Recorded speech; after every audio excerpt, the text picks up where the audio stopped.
I think we would have to do a lot of crystal ball gazing on this show before I go across to Harish Khurana, and I'm not sure if he's going to spill the beans for us and tell us what Santa Arun Jaitley may have in store for us come the 1st of February. Let me go across to the non-politicians on the panel. Sree, Iyer, starting with you. Given Mr. Arun Jaitley's health issues, there's also been speculation about whether he himself is going to present this interim budget, but reports seem to suggest that he will be there in person to present this budget. Now, convention has it that, the last budget which is presented by any government is an interim budget, at best a vote on account, where usually no big bang announcements are made. But if reports are to be believed, this government is likely to break with tradition and could in fact come out with some big sobs and some big pre-poll announcements. Is that your assessment as well? I want to quickly go around the table, get your views on what this interim budget is likely to look like, perhaps unlike any other interim budget that we've seen in the past, and then we'll go into the specifics. Sree, Iyer, starting with you. Neha, I think the limit might be 8 lakhs per annum, not 5 lakhs as you're showing in your graphic. And I think that's a good thing, because I did some calculations and I cross-checked. The amount of personal income tax revenue that the government gets today is between 5 to 5.5 lakh crores. Now, that's not a very big amount. In fact, I would expect that going forward, they might start raising this limit from 8 lakhs to maybe 10 lakhs to 20 lakhs or something like that, to start giving real relief to people in the middle class. And I'm hoping that at some point they can just do away with it completely. It's not really a big amount. And this can be easily made up with the GST being more regularized, more people paying GST, more people paying taxes. I think it's a good thing, but I would have been happier if personal income tax is completely abolished. Some people say, oh, Mukesh Ambani is paying 100 crores, we are also giving that up. Why not? He's going to go back and invest it in another company. That's great. I think we have to take that positive approach that people who have their money in their hands are going to take it and invest it in new ventures, or even put it back in the bank. The savings rate is only 18% today. It used to be 30% before. So we need to go back and shore up our bank balances too. So I think in every possible way, this is a good move. Okay.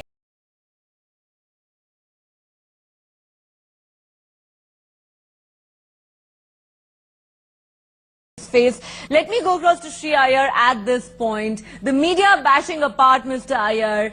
Harish disagreed with me earlier when I said that there is a widespread perception that the middle class has not been particularly happy with the Modi government, especially after last year's budget. How far do you think they would be willing to go? You talked about raising the exemption limit to 10 lakh. Our viewer, Mr. Malik, agrees with you, but I'm not sure Mr. Jaitley and Mr. Modi will be in such a generous mood. Realistically speaking, what do you think we can expect?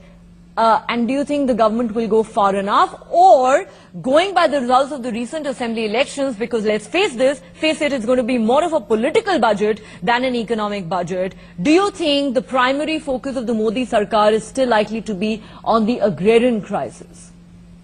I think that the Modi government is doing the right thing in that they are not taxing your income, rather they are going to tax your consumption, which is how the GST is now formalized. It's going to wring out all the inefficiencies in the system. So just bear with me, Neha. So what happens in this scenario is that you have to make the shortfall that you're not going to get from the income tax somewhere else. And that's what GST provides. And because GST is automated, a lot of the inefficiencies are going away. And I think India is slowly but surely moving towards this consumption-based taxation, which I think the middle class will be able to grasp. The message has to be done properly that we intend to keep raising the limit, that is 10 lakhs and 20 lakhs and so on, and until finally it would not be needed at all. I think this message, if it's done properly, would bring all the middle class back with Modi. Okay, if this is done, the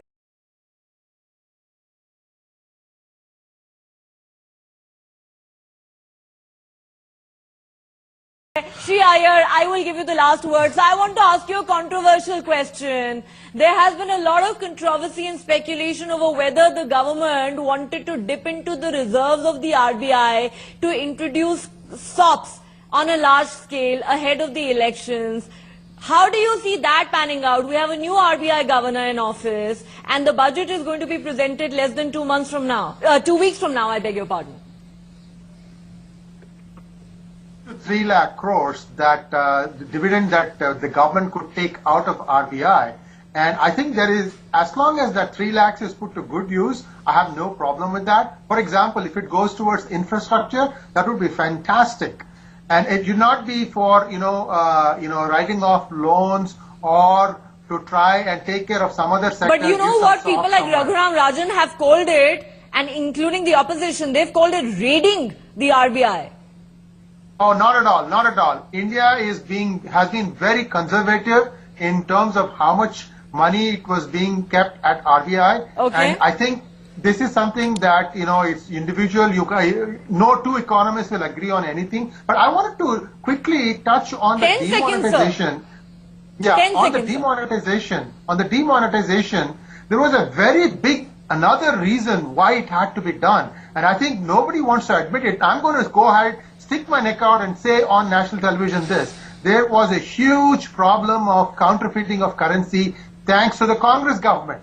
Because we got the currency paper from the same source, same vendor who was also selling it to Pakistan. Okay, you can say that, sir. You can say that, sir. However, people will continue to question the decision of the Modi government to go ahead with demonetization, considering that there is still no empirical evidence to suggest that it actually achieved its stated purpose. The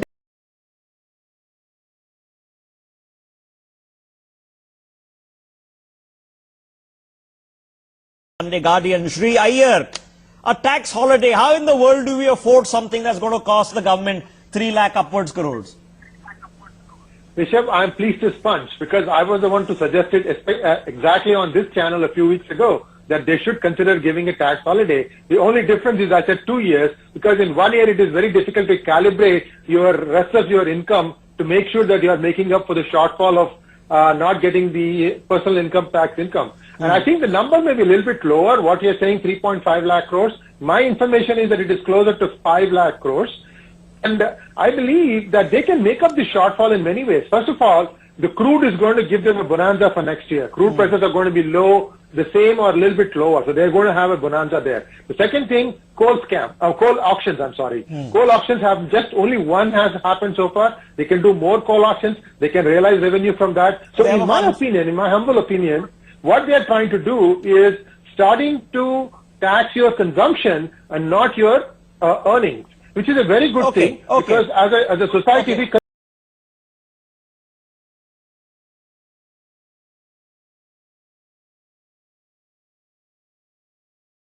be wrong.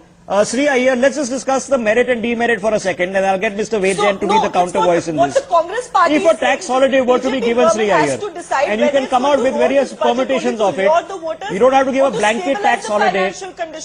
There are individual taxpayers and not the business taxpayers. The individual taxpayers account for about 22% of the government's net revenues. The vast majority of the average tax salary declared is about just under 7 lakhs. So you could do it potentially for under 10 lakh tax holiday for 1 year. What would be the benefit to the economy? Would people spend more money, save more money? How would that actually help us? It will boost the household savings. Today, the household savings as a percentage of income is at an all-time low for India. It's around 18%. Yeah, under 20%. It used to be around 30%. Yeah. We need to bring it back up to that level because India is a savings-based country. We've always believed that we used to save in gold, we used to save in jewelry, and now we are saving, in savings banks. So I think it's very important to keep that up. And the most important thing is a mindset, Rishabh. You are freeing people's mind, saying that you can do whatever you want. You can make the economic argument is not simple, right? We'll have to deal with what happens when demand side inflation goes up. There are consequences of pumping in 3 odd lakh crores into the economy. No, the inflation is not going to go up because almost always in India, the underpinning of inflation is the price of crude. because there is a direct cost because of the price of crude, and then an indirect cost that is because of transporting goods from place A to place B. With a lot of those things have been should we see RBI reserves being deployed, Sree Iyer, for this cause? Should that happen? Only for infrastructural development. RBI reserves should only be used for infrastructure development. Okay, not for this. Fair enough.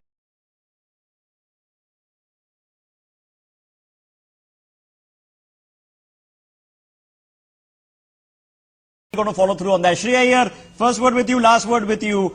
Can this work? It will, and in fact, 1 in 5 Indians is now a middle class person. So this is going to be a big boost, and in my opinion, trying to put American economics on India is not correct, because today American average household debt is 62% of their income, whereas India, in the other side, has an average savings rate about 18%. 18-20%. Okay, all right. So it is an argument that can be considered.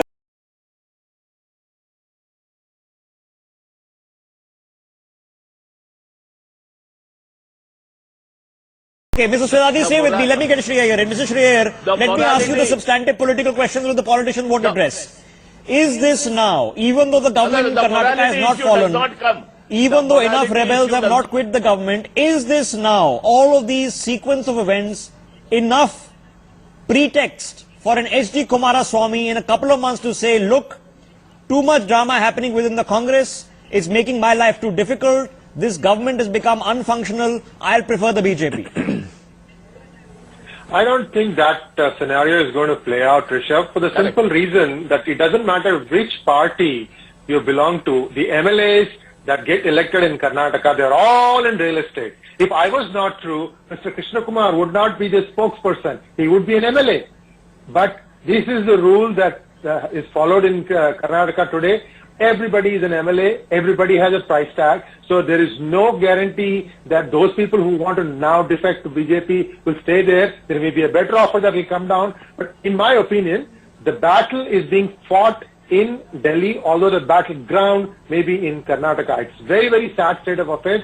I hope BJP puts up better candidates in the next election, because this is no way to go about it. Let me just cleave into that.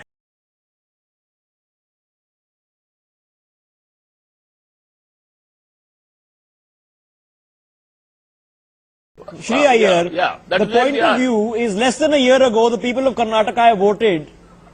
They voted for a hung house. They got a government of the Congress and the JDS. Now they saw initially the resort politics go on for weeks. Now again it's back. Resort politics going on. Brawls are going on. When should people who are voters reasonably expect these people to get back to work? It's unfortunate, because even if you look at the candidates that BJP put up in the elections, they were also from the same real estate sector.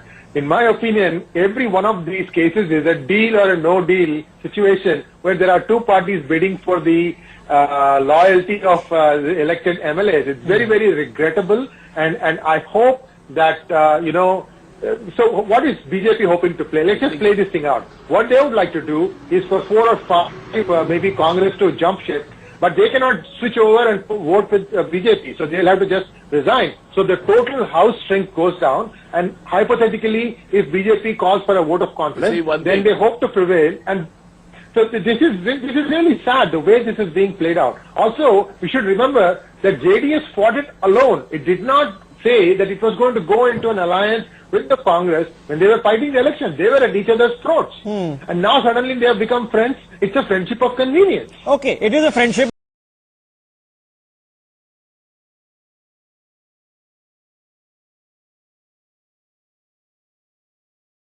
Last word, sir, 30 seconds. Last word, what should we now hope in Karnataka to get out of this mess? Is it inevitable that for the next 2 months this will just carry on and on? I think so, because in my opinion, BJP should not form a government even if JDS should extend an arm. I believe that should election be called again, BJP would come with a simple majority, and I believe that BJP is waiting for that moment. However, I would advise BJP to reconsider the face of the party in the state. I think Mr. Yediyurappa's time is come. They need to put good candidates, and I think that will take the message across.